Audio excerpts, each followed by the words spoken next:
Operation સિંદૂર અંતર્ગત ભારતીય સેનાએ દુનિયાભરમાં દેશના ગૌરવ અને તિરંગાની શાનમાં વધારો કર્યો છે, ત્યારે સેનાના આ શૌર્યને બિરદાવવા માટે ધોળકામાં 56 ફૂટના રાષ્ટ્રધ્વજ સાથે તિરંગા યાત્રા યોજવામાં આવી હતી. ધોળકા વેપારી મંડળ, કલીકુંડ વેપારી મંડળ તેમજ ધોળકા યુવક મંડળ દ્વારા તિરંગા યાત્રાનું ભવ્ય આયોજન કરવામાં આવ્યું હતું.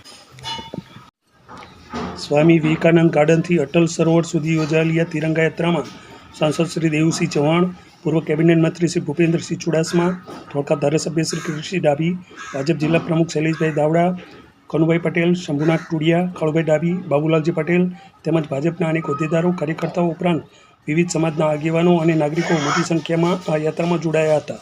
મિત્રો, આવા અનેક સમાચાર જોવા માટે અમારી ચેનલને લાઇક કરો, શેર કરો, સબસ્ક્રાઇબ કરો. નમસ્કાર.